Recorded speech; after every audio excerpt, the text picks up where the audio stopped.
Sometimes you may need to add custom elements to equipment that aren't available in the standard creation dialog. In such cases, AutoCAD allows you to attach additional components using the Attach Equipment function found in the Equipment panel.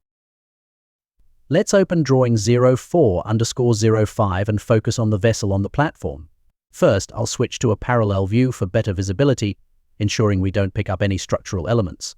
I'll unload the structural steel XREF for clarity. Now, if we need to adjust the vessel's location, we can select it, but we also want to include additional components.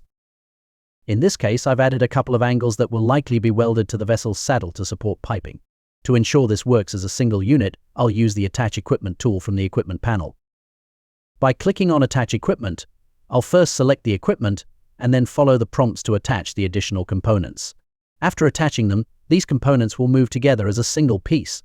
It's like grouping them into one block.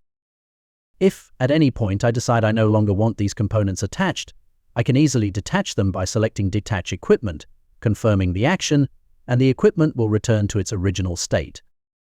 Since we're going to be working with these components, I'll reattach them. Now, the vessel and attached elements are all part of the same piece of equipment. This tool helps us customize the look of the equipment and ensures that when the equipment is moved or used to create templates, all additional elements remain part of the design.